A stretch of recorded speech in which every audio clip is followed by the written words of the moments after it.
Le vitiligo est l'une des maladies de peau les plus connues et les plus répandues dans le monde.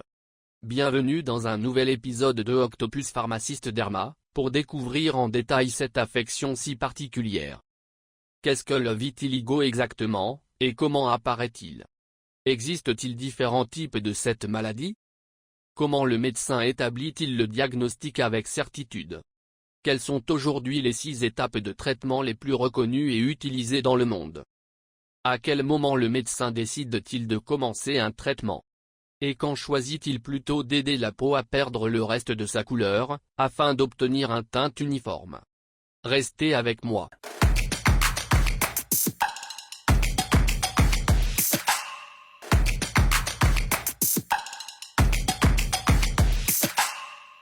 Que la paix soit sur vous. Je suis Hassan Lotfi, et je vous souhaite la bienvenue sur la chaîne Pharmacien Octopus. Aujourd'hui, nous commençons un nouvel épisode de Pharmacien Octopus Derma, où nous nous intéressons à l'une des maladies de peau les plus connues. Au départ, voici le titre de l'épisode d'aujourd'hui. Si vous voulez le voir exactement, laissez la vidéo tourner 1 minute et il apparaîtra à l'écran. Mais si vous voulez vraiment comprendre tout ce qui concerne le vitiligo, restez avec moi du début à la fin. Comme nous avons l'habitude de le faire, avançons étape par étape et prenons les informations clés. 1. Définition. Qu'est-ce que le vitiligo? C'est une maladie où les mélanocytes, les cellules qui donnent à votre peau sa couleur naturelle, cessent de fonctionner. Lorsque ces cellules ne fonctionnent plus, elles ne produisent plus de mélanine, le pigment responsable de la couleur de la peau. Cela ne signifie pas simplement un léger éclaircissement, cela crée des taches blanches nettes, car plus aucun pigment n'est produit. 2. Cause. Alors, quelles sont les principales raisons pour lesquelles les mélanocytes cessent de fonctionner? Il existe 3 causes bien connues et importantes. Première cause, l'hérédité. Le vitiligo peut se transmettre dans les familles. La probabilité de le transmettre est d'environ 30%.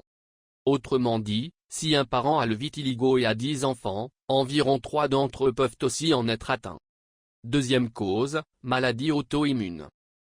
Dans ces cas, le système immunitaire, qui protège normalement le corps, se trompe et attaque l'organisme. Exemple. Thyroïdite de Hashimoto, atteinte de la thyroïde. Diabète de type 1.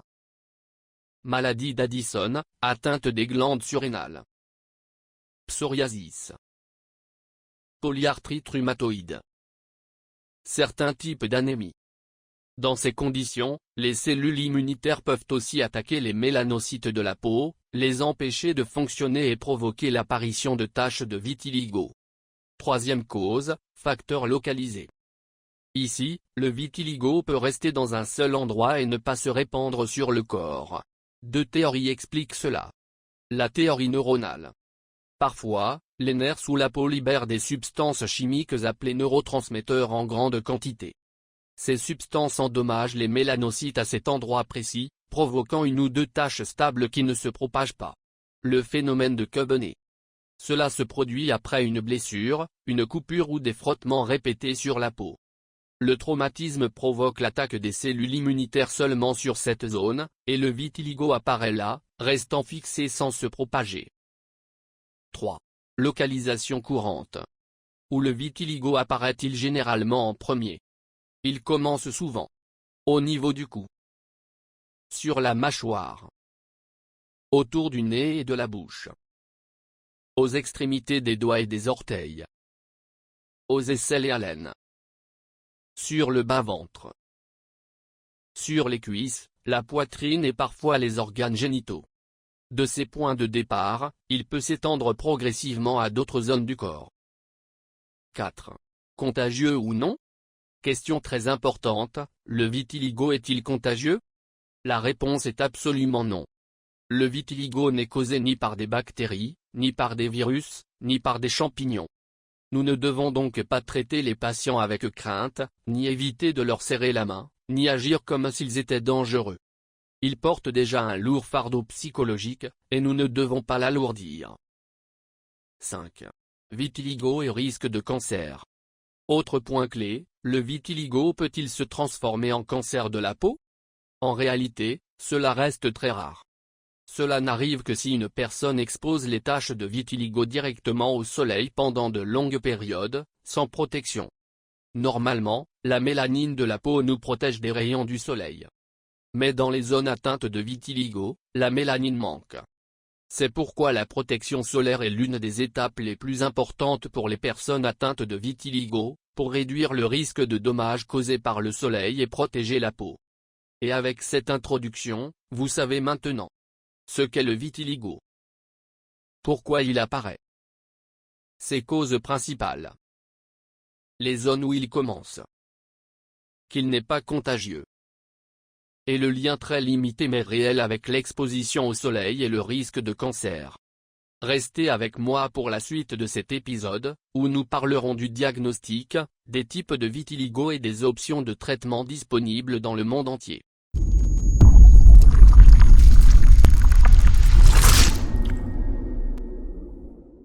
Le deuxième sujet que nous abordons aujourd'hui est le suivant: quelles sont les étapes pour diagnostiquer le vitiligo?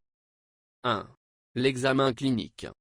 Tout d'abord, le médecin commence par observer attentivement la forme et la répartition des taches sur le corps, ainsi que les zones où elles se sont étendues.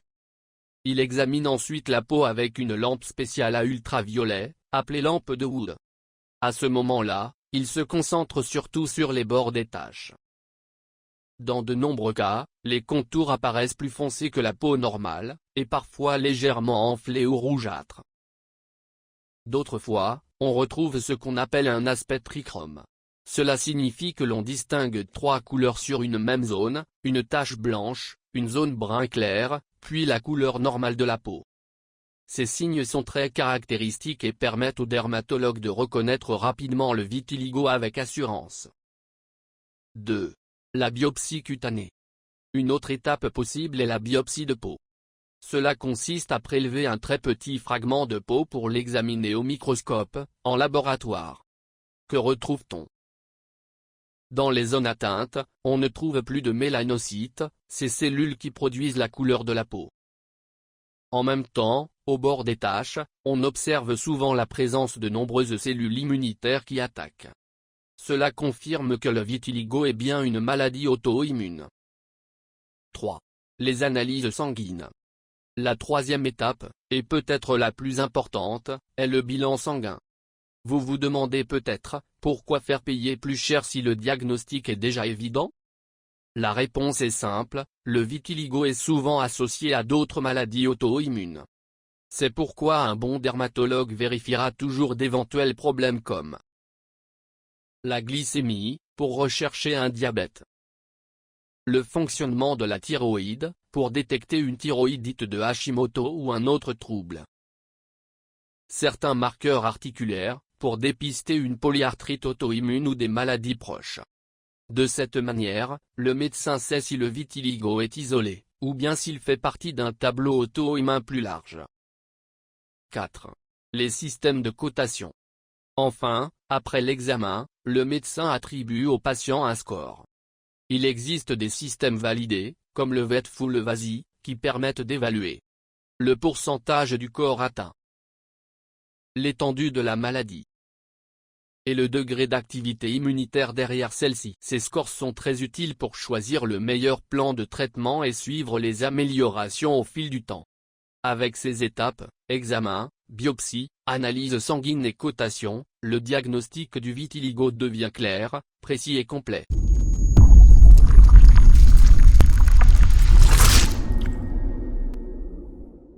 Voici maintenant la grande question, y a-t-il de l'espoir pour commencer un traitement du vitiligo?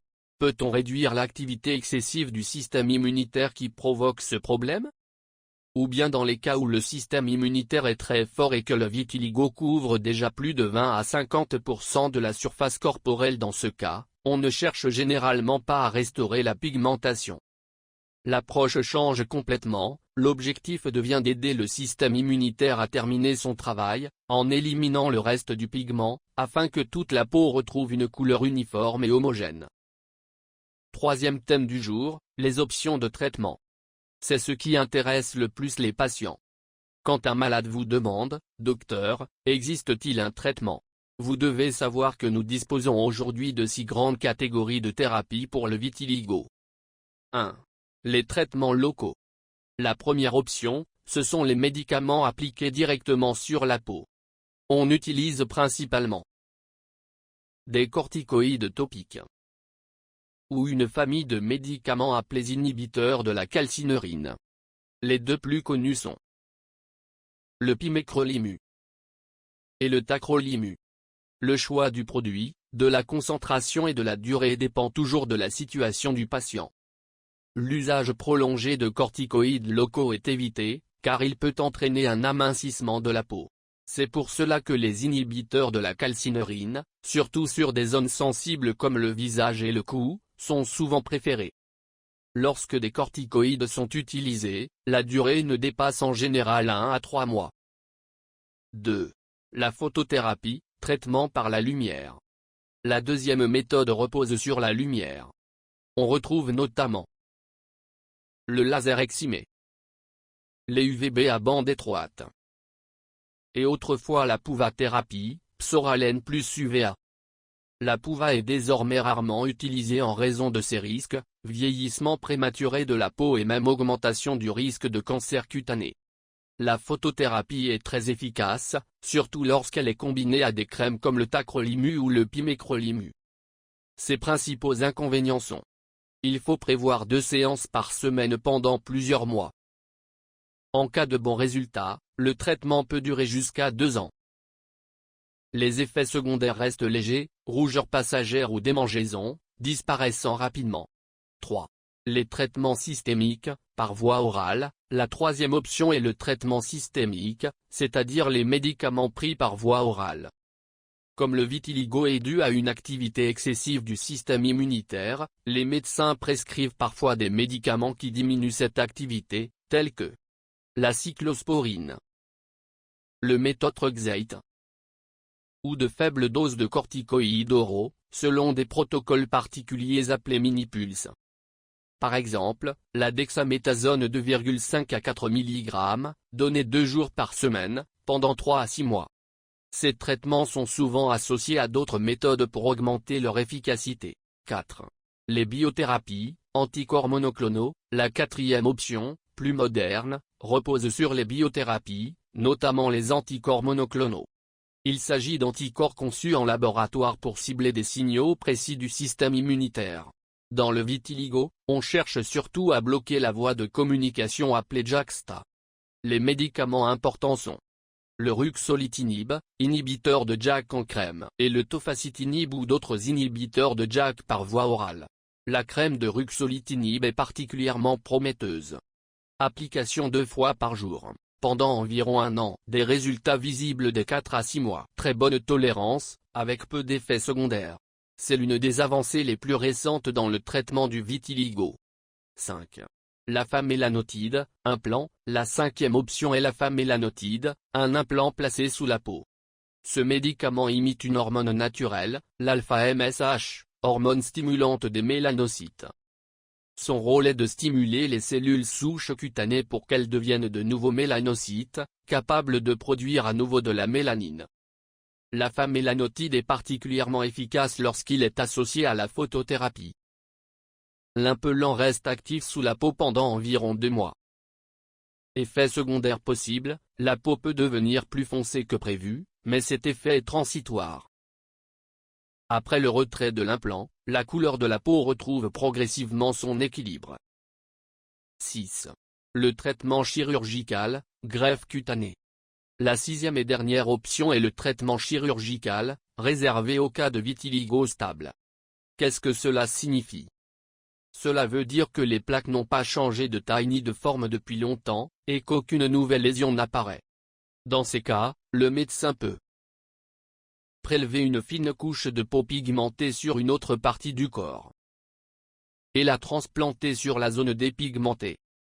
Cette méthode, proche des techniques utilisées chez les grands brûlés, permet de restaurer la couleur de manière efficace lorsqu'elle est bien réalisée.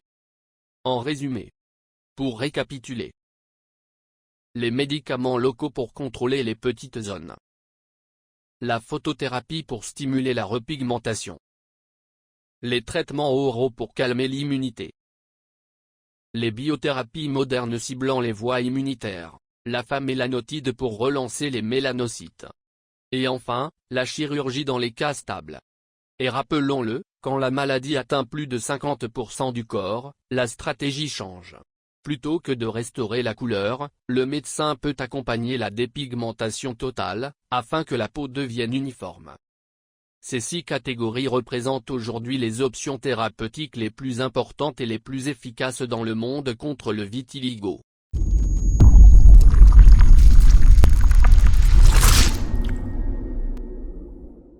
Le 4e et dernier sujet avec nous aujourd'hui. Le médecin a constaté qu'aucun des traitements habituels ne fonctionne chez le patient.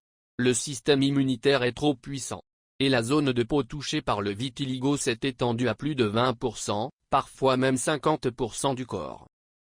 Cela signifie une chose, le système immunitaire est bien plus fort que les médicaments que nous utilisons habituellement. Alors, que faire dans ce cas? Ici, on inverse l'approche. Au lieu d'essayer d'empêcher le système immunitaire de détruire les mélanocytes, on l'aide à terminer son travail, en éliminant le reste de la couleur dans la peau. Le médecin utilise alors une substance spéciale dérivée de l'hydroquinone. Vous allez peut-être dire, mais l'hydroquinone n'est-elle pas utilisée seulement pour éclaircir la peau de façon temporaire, par exemple en test cutané?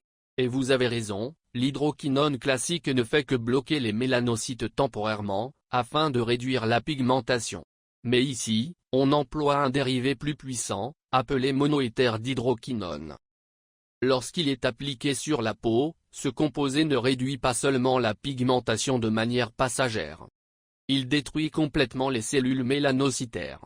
En d'autres termes, il agit de la même façon que le système immunitaire qui attaque les mélanocytes, mais ici, on le fait volontairement, de manière contrôlée. Ce traitement est puissant. Et comme l'hydroquinone, il comporte des précautions strictes. Il peut provoquer des irritations, des rougeurs et une sensibilité accrue. C'est pourquoi, comme nous le répétons toujours, l'usage de la crème solaire est absolument indispensable, non seulement pendant le traitement, mais aussi pour tous, même sans vitiligo. Avec la dépigmentation, on observe environ 20% d'éclaircissement sur l'ensemble du corps, et jusqu'à 40% sur des zones plus résistantes comme les genoux ou les coudes.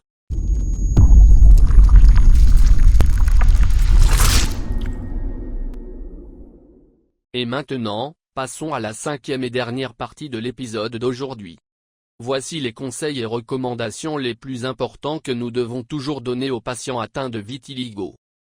Premièrement, le patient atteint de vitiligo souffre souvent d'un stress intense. Certains peuvent même tomber dans la dépression, et malheureusement, dans des cas extrêmes, avoir des pensées suicidaires. Nous devons donc rappeler une chose essentielle. Le vitiligo n'est pas une maladie mortelle. Il peut être pris en charge, étape par étape, et le patient doit toujours se sentir soutenu.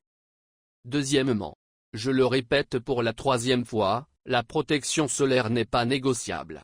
Protéger une peau dépigmentée du soleil n'est pas seulement une question d'esthétique, c'est une question de sécurité. Car une peau sans pigment, laissée sans protection, a un risque plus élevé de développer un cancer cutané. Troisièmement, toutes les taches blanches ne sont pas du vitiligo. Il existe de nombreuses autres causes de dépigmentation, le pityriasis alba, l'hypopigmentation post-inflammatoire, ou encore d'autres variations cutanées bénignes. L'aspect et la répartition diffèrent. Donc, la règle d'or reste, toujours consulter un dermatologue. Seul le dermatologue peut confirmer le diagnostic et proposer le bon traitement. Quatrièmement, ceci est particulièrement important pour les femmes. Si une femme a un membre de sa famille proche, un parent du 1er degré, atteint de vitiligo, son propre risque peut atteindre 30%. Dans ce cas, l'usage de produits chimiques agressifs comme certaines teintures capillaires fortes, les lissages à la kératine ou aux protéines, certaines méthodes d'épilation irritantes, ou encore les tatouages, peuvent déclencher l'apparition du vitiligo. Une fois déclenché, il peut s'étendre et ne pas s'arrêter. Cinquièmement, les patients atteints de vitiligo ne doivent pas se précipiter vers des solutions esthétiques comme le tatouage ou la micropigmentation sur les zones atteintes. Pourquoi ? Parce que dans ces zones, il n'y a plus de mélanocytes, donc plus de cellules productrices de pigments. Si vous appliquez de l'encre autour, seule la peau normale s'assombrit, tandis que la tache de vitiligo reste blanche. Résultat, la dépigmentation ressort encore davantage. Sixièmement et enfin, ne courez pas après les publicités, les faux produits ou les prétendus traitements miracles de sources douteuses. Le vitiligo est une affection qui nécessite une prise en charge au long cours, étape par étape, sous supervision médicale. Parfois le traitement réussit, parfois non, mais chaque étape doit être guidée par un dermatologue, avec patience, et jamais avec de fausses promesses. Et souvenez-vous, il n'existe pas d'aliment ni de régime capable de ramener la pigmentation. Le vitiligo est une maladie auto-immune. L'alimentation seule ne redonnera pas de couleur à la peau. Et voilà, l'épisode d'aujourd'hui de Pharmacien Octopus Derma touche à sa fin. J'espère vous avoir apporté des informations utiles et nouvelles. Enfin, n'oubliez pas, si cette vidéo vous a plu, soutenez la chaîne en aimant, en vous abonnant et en partageant. Et si vous voulez nous aider à continuer, vous pouvez aussi soutenir via Patreon, PayPal ou YouTube. Excellente journée à vous. Hussein Lotfi.